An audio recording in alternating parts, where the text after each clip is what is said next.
Wow. Good morning, Yasmin. Good morning. Good morning, Melissa. Good morning, all the parents and students of UK Education Garden. Today is my honor to invite Yasmin, the Chief Education Officer at Oxford International College, to join us and share with us how can we get students into top universities. Thank I've been knowing Yasmin for a couple of years now. We met each other at the University of Oxford. There was a global conference in education, and that's how I met Yasmin. Since then, we've been keeping in touch for quite some time. Yasmin, could you please share with us? I know your college is doing really well this year in the A level results. Can you share with us the students' destination? Yeah, we've had brilliant results. We've had 13 students to Oxford and Cambridge. We've Wow. had, more than 70% of students going to G5 universities, and really good results out of the medical schools. I think Mm-hmm. it's very important to understand that these numbers that I'm sharing is actually for international students. The bar normally for international students are much harder compared to domestic students, even for subjects that don't have a quota. So medicine has a 7.5% quota Mm-hmm. on international Yes. students, but other courses they don't have quota for other courses apart from medicine and dentistry. However, when it comes to courses like engineering, economics, law, even though there's no quota, the level of competition from international students is so high that universities are selecting the best students out of that sort of the volume of applications they receive. So the bar for international students are always greater than domestic students, because for domestic students universities will contextualize their backgrounds, right? They will have some contextualization that comes. Universities will contextualize. Mm-hmm. Whereas for international students, that doesn't happen. So that's why the bar. So I'm very proud of our university destination, because the bar is much harder for international students. So we've done really well, because you will find that when you look at overall Oxbridge numbers, you will find that most of them, typically most schools, actually represent domestic numbers as opposed to international. Whereas with us, we are presenting very strong numbers for international students. However, I think the key thing is to understand, for all parents and students, how to prepare yourself to get into top universities. I'm very happy to go into that if you would like to. Yes, please share with us how you managed to train your students to get into the top I unis. Yeah, that's obviously, as we know, academic results is very important to get into top universities. Correct. However, academic results is only a you put your foot in the door with your academic results, but above and beyond that is really down to very good strategy, and that's something to just bear in mind. So, for example, I've had cases, or I have seen and heard cases of students who have straight A stars in GCSEs, straight A stars in A levels, or very high IB scores, but yet are not getting into top universities for the courses they apply to. And the reason is down to the whole journey that they represent themselves when they apply to these universities. So let's start from the beginning. What is the most important thing besides academic? Of course, you have to have strong academic, but alongside with that, you need to prepare for your career. You have to have career planning. So, what is the first step? Well, the first step is to Mm-hmm. identify what is your passion. So it's really important to identify, you know how do you discover their passion.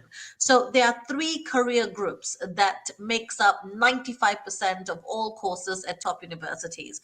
The first career group is life sciences, so anything to do with life, so biology, chemistry, so medicine, dentistry, veterinary medicine, biological sciences, research, anything to do with life. So that's the first category. The second category is physical sciences. So physical sciences is to do with anything to do with maths and physics. So you have engineering, computer science, physics, you have mathematics degree, you have all, anything to do with physical science. And within this career group, actually, if you look at the courses at top universities in the UK right now, there's a lot of good combination between science and arts, because, for example, we have physics with music course. There is design engineering at Cambridge, where there's elements of architecture and engineering combined together. So there's a lot of very good hybrid courses within the physical science group. The third group is social science and humanities. That is the broadest career group. So law, economics, psychology, history, sociology. It's a very broad career group. So my first plea to parents and to students is to discover your passion. Which career group do you belong to? Right, Mm. what is it that you're passionate about? And in order to discover this passion, because a lot of parents ask me, so how do we help our children to discover their passion? What do we need to do? And the first thing is really wider reading. So reading is so, so, so important. And not just reading and then leaving it after that, but really reflecting upon your reading. So I really recommend parents to look at reading programs. I know some of my students have joined reading programs, and I can very much, Melissa, I can connect you with organizations that do reading program.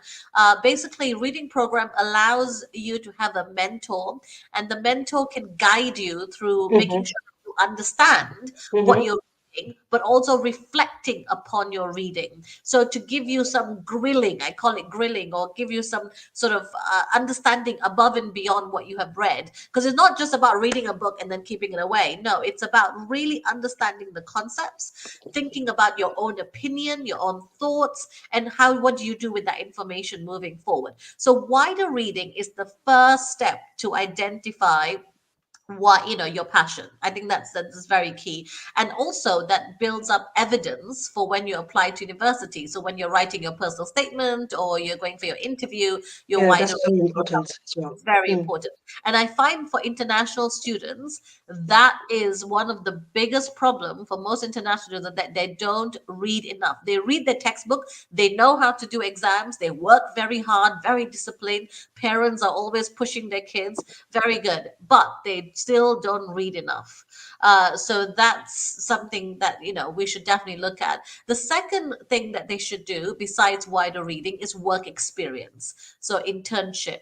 So once you identify that, oh, actually, I am interested in life sciences, I want to look at medicine, or I want to look at engineering, then you should do some form of work experience so you can translate the academic theory to practical applications, right? Because that's important. Because, for example, when you look at engineering, it's not just about understanding physics or maths, but also thinking about how does the fridge work, how does a fan work, little things like that, small things like that, all that makes a huge difference. So I would say the work experience element is very important. So the first step to discovering your passion is wider reading. The second step is work experience. So these two things are very, very important. And Melissa, I'm very happy to guide you through in terms of organizations that offer these two programs, whether it's wider reading or work experience.